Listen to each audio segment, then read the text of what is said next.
उपस्थित परमादरणीय सत्संगी प्रेमी भाई बहन, हमारे दूर दूर से आए हुए प्रेमी और हमारे आसपास क्षेत्रीय ग्राम के रहने वाले ग्रामवासी, नगर निवासी, हिंदू मुसलमान सिख ईसाई अमीर गरीब छोटे बड़े पढ़े अनपढ़, जहाँ तक मेरी आवाज़ आ रही है, आप सभी मानवों के चरणों में मैं सिर झुकाकर सादर प्रणाम करता हूँ। आप सभी लोग मेरे प्रणाम को स्वीकार करें। जय गुरुदेव।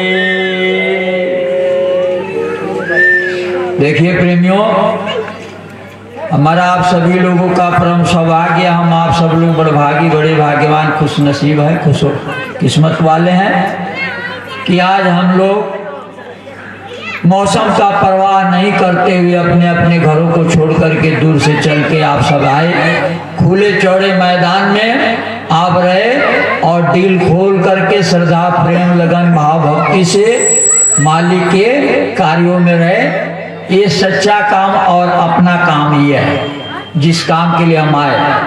फिर यहाँ से जाके लगेंगे वो सब पराया काम है। अब ये बात समझ में आ जाए तो फिर काम बन जाए, और यही बात नहीं समझने से हम धोखा खाते रहे। जो काम जितना छोड़ के आए हैं वो सब पराया काम है, और अपना काम ये है। तो अपना काम तो कभी कभार करते हैं, लेकिन पराया काम रात दिन करते हैं, नहीं समझने से, अज्ञान की वजह से। जिस दिन ज्ञान हो जाएगा तो पराया काम भी करना है, अपना काम भी करना है। यानी पराया काम शरीर की रक्षा करना हुआ, ये शरीर दूसरे का है और वो जब चाहेगा अपना ले लेगा। तो आपका होशियारी ये है कि जब तक आप इस शरीर में अपना काम कर लीजिए, अपना ही काम करने के लिए मिला है, और इसको पा करके भी अपना काम नहीं किया, बस चट्टन गोपाल धोखा खा जाएंगे और फिर जाती पीटेंगे, सिर धुने गया, ये क्या हो गया। तो पराये काम में फंसे रहे, अपना काम किया नहीं, तो मकान मालिक तो इंतजार थोड़ी करेगा, वो दिया है कि भाई तुम मेरे मकान में रह के अपना काम कर लो। अब आपने अपना काम किया नहीं, मकाने को सजाने संवारने, इसी को खिलाने पिलाने, मोटला पतला बनाने में लगे रहे और अपना काम किया ही नहीं, तो वो 2 साल बढ़ा देगा, कहा 100 साल रखेगा।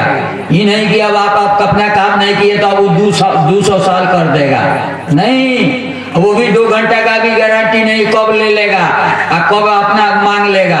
तो इसलिए होशियारी ये है कि इसमें जब महापुरुष आते हैं संसार में हम जग के भला करने के लिए, और कुछ नहीं, सारे भूले भट के इंसानों को, जीवों को चेताने के, समझाने के और काल माया के जाल से छुड़ाने के लिए, नरक और घोर यातना से बचाने के लिए जब महापुरुष आते हैं तो हमारे ही जैसा शकल सूरत और इंसान का रूप धारण करके अपनी इच्छा से आते हैं, अपनी मौत से आते हैं। हमारे आपके जैसे उनका जन्म नहीं होता है, हमारे आपके जैसे वो जो सो बेहोश और अनहोश और ज्ञानी मूढ़ नहीं होते हैं। वो अपनी मौत से, अपनी इच्छा से अपना शरीर धारण करके कहीं बालक बन के खेलने लगे।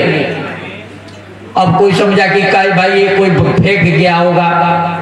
अरे भाई, जब बच्चा रोड पर पड़ा रो रहा है तो कोई यही न जानेगा ये किसी ने फेंक दिया होगा, वो तो कहीं बालक बन के खेलने लगेंगे। और कोई उधर से गया, उठा लिया, ले जाएगा, पोसा पाला तो उसका माँ बाप हो गया, और उसका जाति हो गया, उसका धर्म हो गया।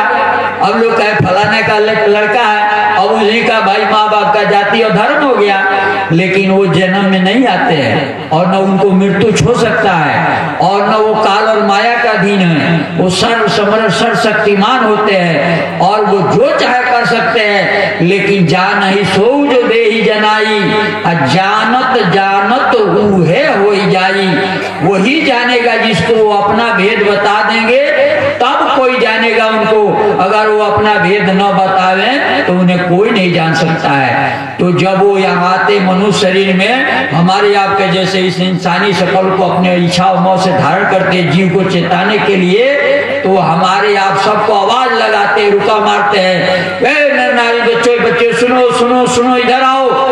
और हम सब लोग जब उनके आकर्षण पर, वचनामृत के आकर्षण पर हम लोग आकर्षित होते हैं, तो उनके पास जाते हैं तो बड़े प्यार से बैठाते हैं, सुनाते हैं। उनके निगाह में कोई अमीर गरीब नहीं, छोटा बड़ा नहीं, पढ़ा अनपढ़ नहीं, हिंदू मुसलमान नहीं, सिख ईसाई हरिजन ब्राह्मण क्षत्रिय नहीं, सबको एक समान उपदेश करते हैं। सबका भला, सबका कल्याण चाहते हैं। जो उनकी बातों को सुनता है, जो उनकी बातों को मानता है, जो उनके बताए हुए सतमार्ग पर चलता है उसका कल्याण हो जाता है, उसका जन्म जीवन सफल हो जाता है, उसको इस संसार में आना सफल हो जाता है। जो उनके पास नहीं जाता, उनकी बातों को नहीं सुनता, उनके बताए हुए सतमार्ग पर नहीं चलता, उसका नुकसान होता है। महात्मा को तो कुछ नुकसान होना नहीं, वो तो आपके लिए, आपकी भलाई की, आपका कल्याण का, आपका रक्षा का, आपका संभाल का, आपके सारे कष्टों का, आपका सारे दुखों को, आपको सब चीज को वो दूर करने के लिए उपाय बताते हैं। लेकिन आप उस पर तैयार नहीं होगे तो आप हमेशा दुखी रहेंगे।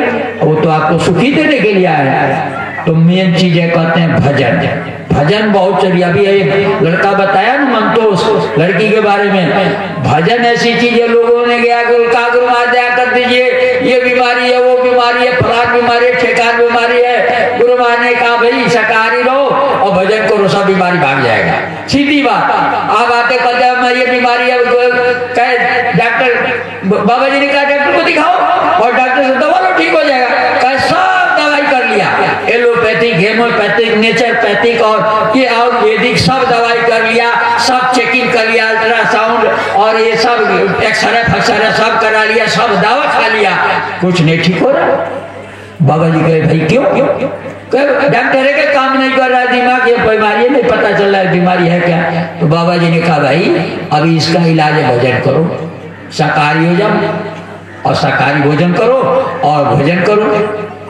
भगवान राम कहते हैं रामायण में, उत्तराखंड में, और रहूं एक सुगुप्त मत सब ही कहूं कर जोर, शंकर भजन बिना नर भक्ति न पावे ही मोर। काकभूषण जी के पास गरुड़ जी गए, गरुड़ जी को मोह हो गया। जिसको ये हरि की माया व्याप जाती है उसका ये बुद्धि काम नहीं करता है और उसको समझ में आता है। जो रात दिन वैकुंठ में वास करता है, जो हरि का वाहन है, जिस पर हरि बैठ के पूरा त्रिलोकी का भ्रमण करते हैं, उनको मोह हो गया, हरि की माया व्याप गई। जब स्वयं भगवान नागपाश में बंध गए लक्ष्मण के साथ, मेघनाथ लड़का था रावण का, और जो सो नागपाश में राम और लक्ष्मण दोनों को मार दिया और दोनों जो सो मूर्छित हो गए और 24 घंटे में नाग उनका प्राण को हर लेता और 24 घंटे के बाद वो मुर्दा हो जाते, लाश। अब भाई आधा तो बंदर बालू छोड़ के भाग गए मैदान। जो पहले कहते थे अरे मेरा भगवान है, सर्व समर्थ शक्तिमान है, परम पिता है, परमात्मा है, हमको पार कर देगा। लेकिन जब स्वयं नागपाश में बंध गए तो आधा बानर आधा भालू भाग गए घर। कहे अरे ये आदमी है, परमात्मा नहीं है, ये अपने आप को मेघनाथ के बाढ़ से नहीं बचा सका, एक साधारण मावी असुर राक्षस इसको मार दिया, तो ये हम लोग को क्या बचाएगा, भागो। आधा भाग गए, बाकी जो थे वो भागने ही वाले नहीं थे, घर से निकल गए थे कि हम तो रामे के साथ रहेंगे। तो अब कौन सा मुंह लेके घर जाए, तो इसलिए वहीं बैठ के पुका फाड़ के रो रहे थे कि हे भगवान अब तो तुम चले गए तो हम लोग का क्या होगा, क्योंकि हम तो तुमको भगवान मान रखे थे और हम तुम्हारे सहारे थे, तुम्हारे भरोसे पर थे कि तुम हमारा रक्षा करेगा, संभाल करेगा, और तुम ही जब चले गए तो अब हमको कौन बचाएगा, हम लोग को। हम लोग तो कहीं मुंह दिखाने लायक नहीं रहे, न हम लोग घर जाने लायक रहे, तो अब हम लोग का क्या होगा, सोच लीजिए।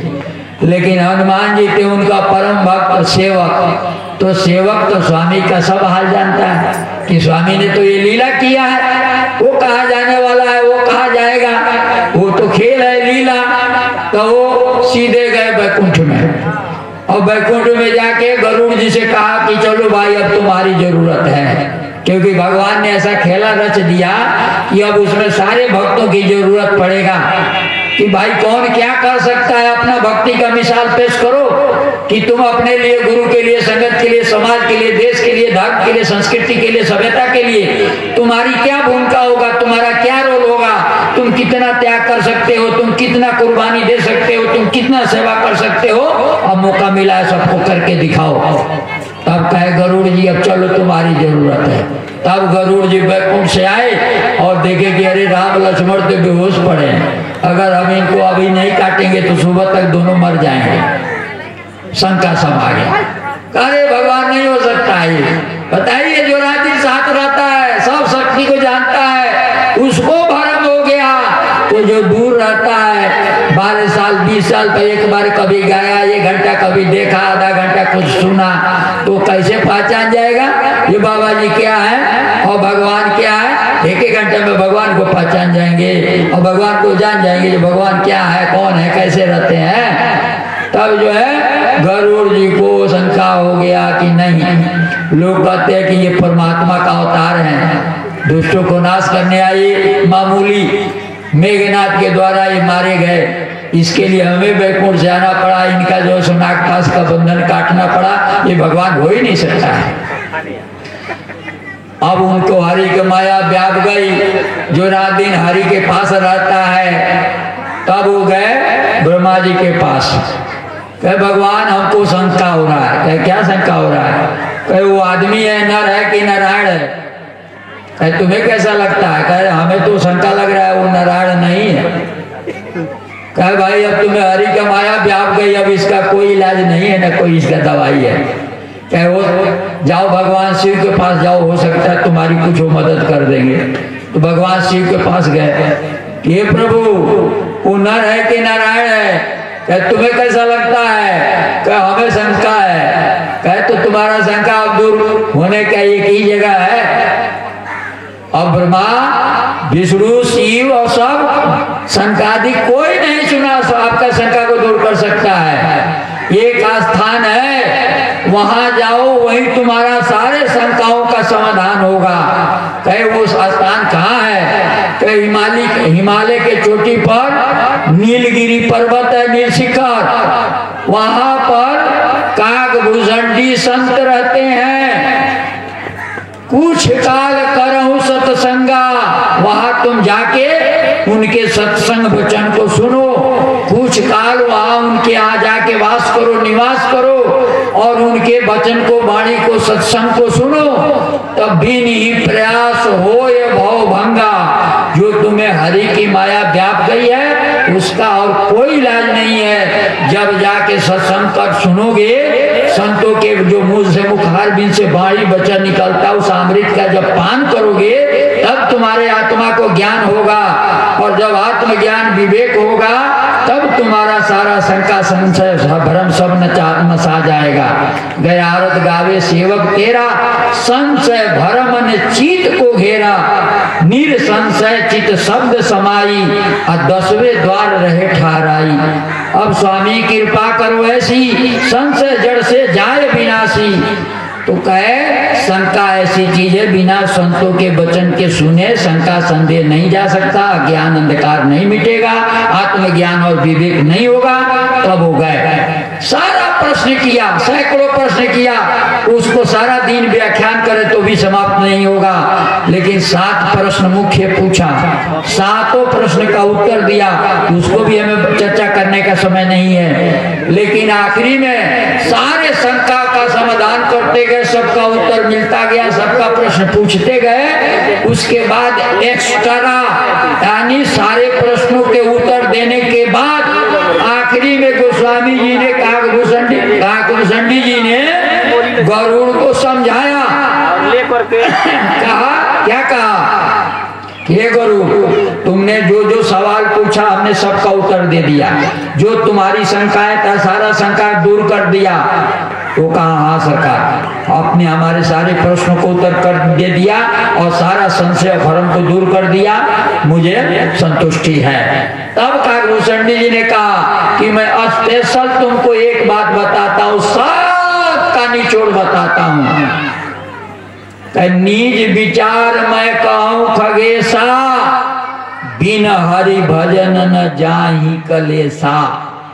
मैं सब ज्ञान और सब उपदेश देने के बाद मैं तुम्हें असली सार सच्चा बात बता रहा हूं कि तुम सारे संसार का वैभव, भूषोक, भोग, स्वर, राजपाट, धन, संपदा, सोना, चांदी, हीरे सब पालो तो भी तुम्हारा तकलीफ दूर नहीं होगा, तो भी तुम्हारा कष्ट दूर नहीं होगा, जब तक भजन नहीं करोगे। जड़ से अगर सारे कष्ट और दुखों को दूर कर करना चाहते हो तो हरि का भजन करो। सारे रोगों का दवाई, सारे कष्टों का निदान हरि के भजन में है। और हरि को जो भजन करेगा उसी का सारे कष्टों से छुटकारा मिलेगा, नहीं तो इसके बाद दूसरा कोई दवाई है ही नहीं। अब यही बात लो, भजन बिना ना दान उम्र खो दई सारी। अब भजन के तो सारी उम्र तो बेकार गंवा दिया किसी काम करने।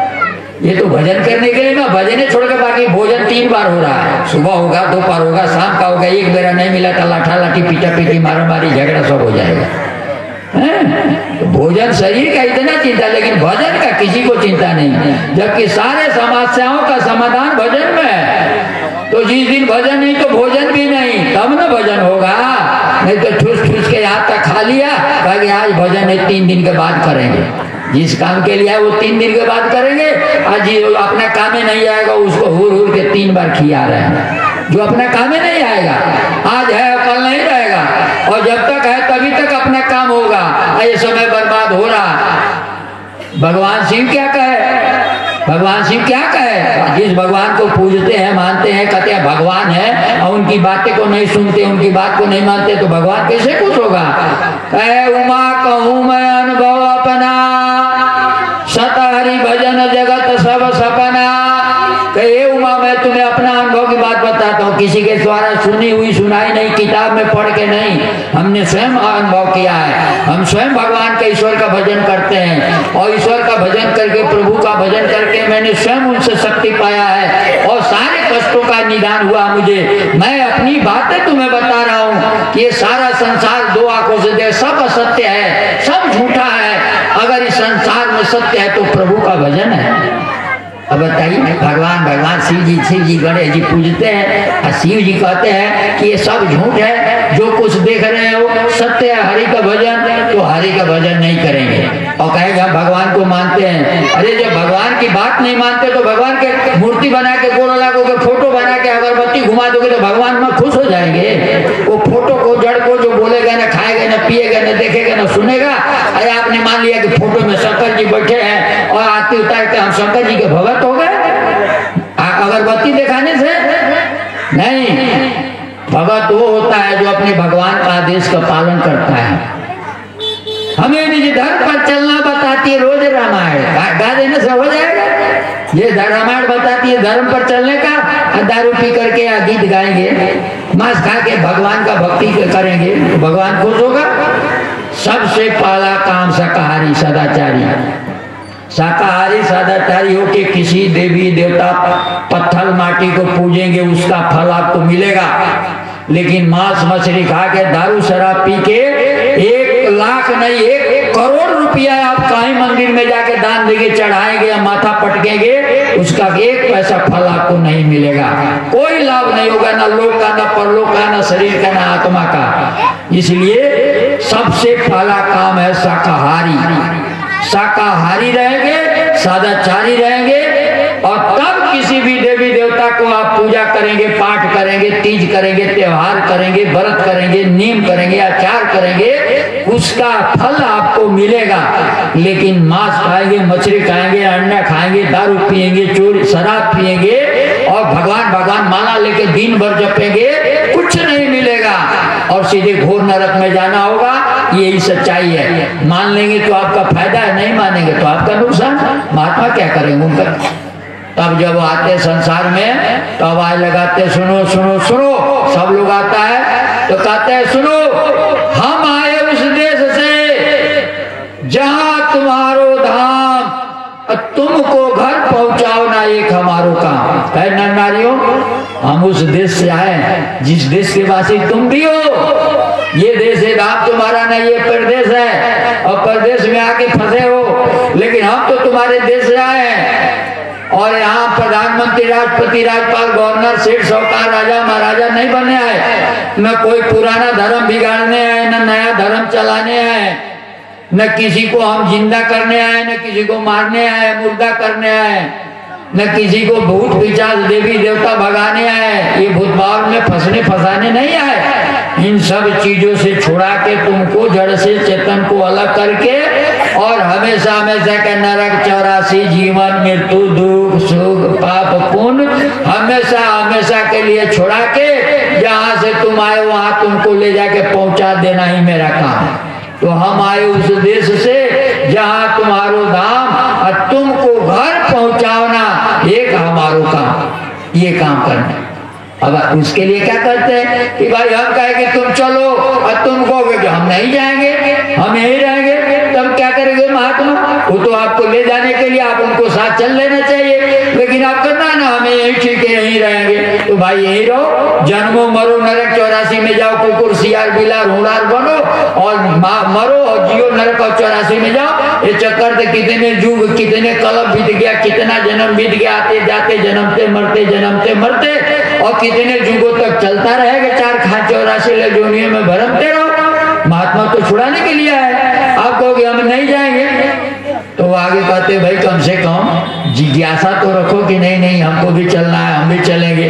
तो खड़ा तो हो, तैयारी तो हो, हम ले चलने के लिए ले चलेंगे, हम किस लिए आए और किस लिए आए। लेकिन तुम जब खड़ा हो जाओगे कि चलने का तैयार होगे तभी हम ले चलेंगे, ऐसे कैसे ले जाएंगे?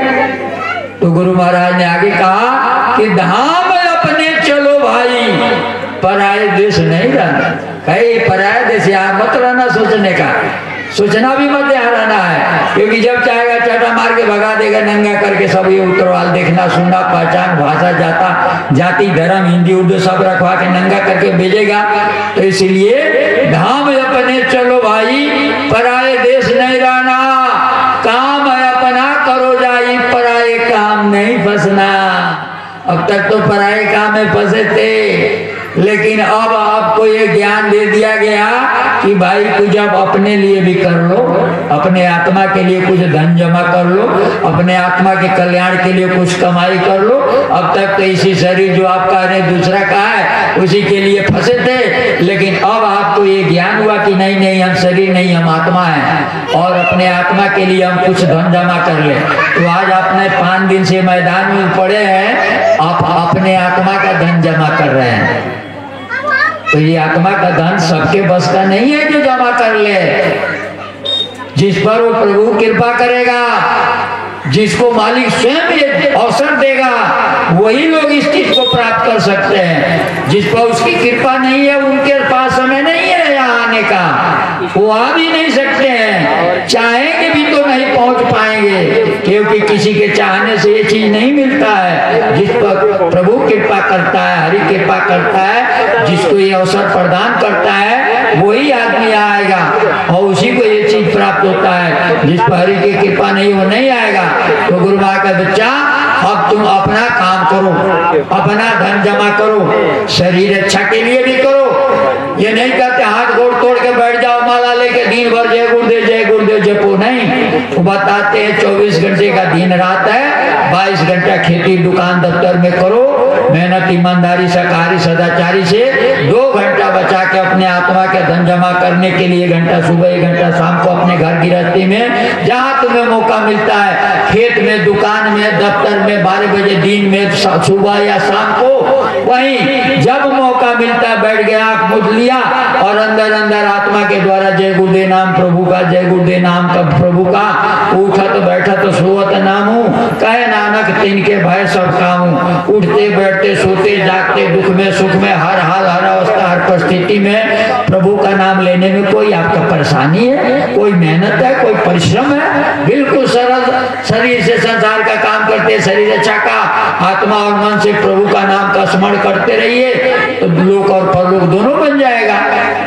गुरु महाराज ने कहा बच्चा आपको ये दोनों काम करना है, शरीर अच्छा का काम आपको ही करना है बुद्धि से, उसके लिए परमात्मा ने बुद्धि दे रखा है, और आत्मा का रक्षा आपको ही करना है। तो उसके लिए आपके पास विवेक है, शरीर का गुण बुद्धि है और आत्मा का गुण विवेक है, और बुद्धि और विवेक से आपको दोनों काम करना है। बुद्धि से शरीर की रक्षा करना है और आत्मा के विवेक से आत्मा की रक्षा करना है, आप ही को करना है, दूसरा को नहीं। तो बुद्धि तो भाई बच्चे के पास है, मास्टर जगह देगा, प्रिंसिपल जगह देगा, आचार्य जगह देगा, बुद्धि बच्चा में है लेकिन जगाएगा मास्टर। उसी तरह हर सत्संग में जगेगा, बिना सत्संग के नहीं जगेगा। जहाँ साध गुरु रहते हैं, संत और उनके सेवक रहते हैं, साध गुरु में लीन है, गुरु प्रभु में लीन है, ये सिलसिला जुड़ा हुआ है, तो गुरु तो हमेशा मिलेगा नहीं, लेकिन साध तो हमेशा मिल जाएंगे। तो साध गुरु का कहा न माने, जो साध और गुरु का कहा नहीं मानता है वो सीधे घोर नरक में जाता है। गुरु ने साध को हिदायत दिया है और हिदायत साध सत्संगियों को देता है, और साध सबको समझाते बड़े प्यार से। क्या कहते हैं भाई? हाथ जोड़ विनय करूं, सविनय करूं पुकार, साध संग मोहि देव नित परम गुरु दाता। चर्चा करते हैं भगवान, हे प्रभु हम अज्ञानी जीवों को पता नहीं है कैसे भजन किया जाएगा, कोई साध को भेज दीजिए जो साध का दर्शन मिल जाए, साध हमें भी बता दे कि कैसे प्रभु का भजन किया जाएगा। कोई साध को भेज दीजिए, किसी साध का सेवा करने का मौका मिल जाए। लेकिन क्या कहते हैं? दूसरे संग जन देव विधाता, नरक जात बोलू नहीं पछताता। लेकिन हे भगवान, ऐसे दुष्टों का संग मत देना जो हमें सत्य के मार्ग से भ्रमित करते, सत्य के राह में जाने से रोक दे और पाप और बुराई में ढकेल दे। ऐसे दुष्टों से दूर ही रखना। भले नरक में भेज देना, नरक काट के तो आ जाएंगे, लेकिन ऐसे दुष्ट और दुराचारियों को साथ मत देना जो सत्य के मार्ग से भ्रमित कर दे, विचलित कर दे और हमें अच्छाई से निकाल के बुराई में ढकेल दे। ऐसे लोगों को साथ मत। तो गुरु महाराज कहे कि अब बच्चा अपना काम, अगर अपने धाम चलना है तो अपना काम करो।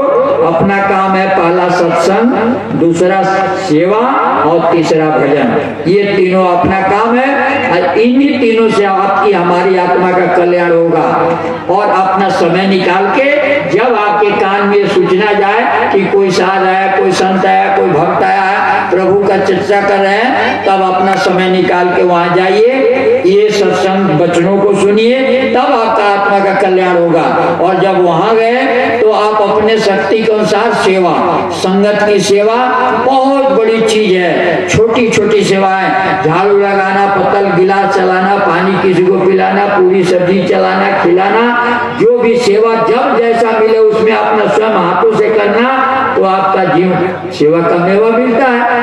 वो तो कहीं वंचित होना नहीं, गाँव जाना नहीं है, वो तो आपको कहने और फल मांगने की जरूरत ही नहीं है। बिना मांगे मोती मिले और मांगे मिले न भीख। आपको बिना मांगे ही वो दौलत खजाना मिल जाएगा जो आपको मांगने की जरूरत भी नहीं है। लेकिन जब सेवा, पहला काम सत्संग और दूसरा सेवा, तब भजन बनेगा। आप सत्संग में नहीं जाएंगे और संगत की सेवा नहीं करेंगे, आप कहेंगे हम घर बैठ के भजन कर लें, तो भजन कभी भी नहीं होगा। क्योंकि जहाँ से स्रोत मिलता है, खुराक मिलेगा, जहाँ से शक्ति मिलेगा, आप स्रोते सूख जाए और स्रोत से आपको शक्ति नहीं मिलेगी तो घर बैठ के भजन कैसे कर लेंगे। इसलिए सबसे पहला काम सत्संग में जाना, हर साधु को सत्संगी को जरूरत है, जरूरी है। और संगत की सेवा करना जरूरी है। जो भी आपसे सेवा बन जाए वो आप करें, तब जाकर के आपका भजन बनेगा। और जब भजन बनेगा तो समझिए धीरे धीरे आपका लाइन गाड़ी पटरी पे चढ़ गई है, और धीरे धीरे जब पटरी पे चढ़ रही है तो चल लेगी, और जब चलेगी तो धीरे धीरे स्पीड बढ़ता है। एक बाइक की स्पीड नहीं बढ़ता है, पहले स्लो ही चलता है धीरे धीरे। और जब पूरा मौसम बन जाता है, इंजन गर्म हो जाता है, तब एक बाइक लेता है स्पीड, तो 100-150 की स्पीड में चलता है, धड़ाका करके दलदल आता है, दोनों पकड़ का माल होता है कि आंधी तूफान खड़ा हो गया।